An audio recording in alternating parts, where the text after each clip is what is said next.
আসসালামু আলাইকুম প্রিয় দর্শক সবাই কেমন আছেন? চলে আসলাম এই মুহূর্তের সবচেয়ে আরও একটি গুরুত্বপূর্ণ আবহাওয়ার খবর নিয়ে। আগামী 24 থেকে 48 ঘন্টার মধ্যে বাংলাদেশের দক্ষিণ উপকূলীয় বেশ কিছু এলাকায় ধেয়ে আসছে প্রচণ্ড বজ্রসহ ঝড় বৃষ্টি। আজ রাতেও ব্যাপক আকারে বৃষ্টিপাতের সম্ভাবনা রয়েছে দেশের পূর্ব অঞ্চল জুড়ে।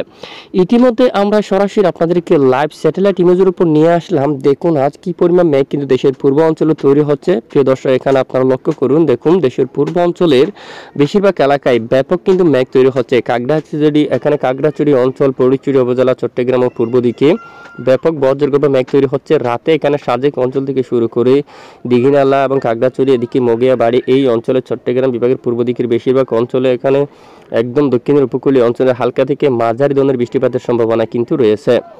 এবং বেলুনিয়া থেকে শুরু করে ছাগলনাইয়া, এদিকে উদয়পুর থেকে শুরু করে আশেপাশে বেশ কিছু এলাকায় প্রচণ্ড বজ্রসহ বৃষ্টিপাত থাকতে পারে। দক্ষিণের সবটুকু এলাকায় আকাশ ব্যাপক আকারে মেঘাচ্ছন্ন হয়ে গেছে অলরেডি। কুতুবদিয়া থেকে শুরু করে চকরিয়া, থানচি, লামা, আলীকদম, এদিকে আকাশ প্রচণ্ড মেঘাচ্ছন্ন হয়ে গেছে।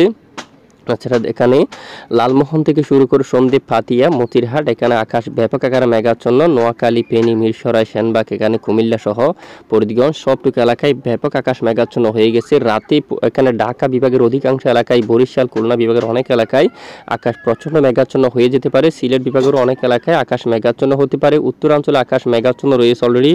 এখানে দেখুন বাগমারা এবং ঠুরা এবং গাইবান্ধার দিকে রংপুর বিভাগের সবটুকু এলাকায় আকাশ মেঘাচ্ছন্ন হতে পারে। সাথে কিছু কিছু এলাকায় বজ্রসহ বৃষ্টিপাত থাকার সম্ভাবনা রয়েছে।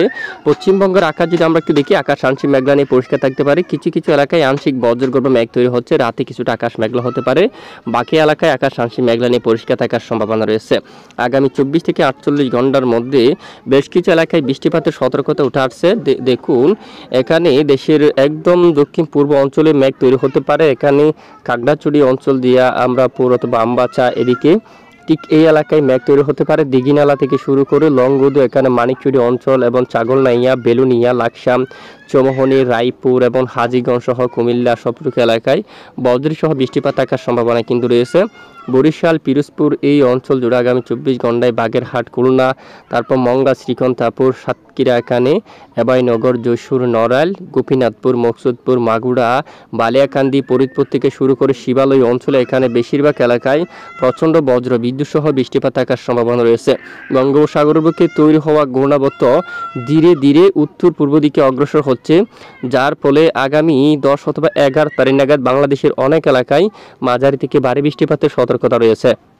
এখানে বাংলাদেশের একদম দক্ষিণাঞ্চল টেকনাফ থেকে শুরু করে কক্সবাজার, রোকিয়া, চানমার্টিন এবং চকরিয়া দ্বীপ এলাকাগুলোর উপর এবং কুতুবদিয়া, চট্টগ্রাম, ফরিদচুরি উপজেলা এবং এদিকে দেশের পূর্ব অঞ্চল জুড়ে বিলাইছড়ি, রাঙ্গামাটি, লংগদু, খাগড়াছড়ি, মানিকচুরি এবং দীঘিনালা, সাজেক অঞ্চল, মগিয়াবাড়ি, ফেনী, মিরসরাই, সন্দ্বীপ, ফাতিয়া সহ একদম বরিশাল বিভাগের দক্ষিণ উপকূলীয় অঞ্চল, খুলনা বিভাগের দক্ষিণ সুন্দরবন সহ বেশিরভাগ এলাকায় ধেয়ে আসছে মাঝারি থেকে বর্ষার প্রবল বেগে ভারী বৃষ্টি। দেখুন আগামী কয়েকদিনের মধ্যে দেশের দক্ষিণের বেশ কিছু এলাকায় ধেয়ে আসছে প্রচণ্ড বজ্রসহ ভারী বৃষ্টি।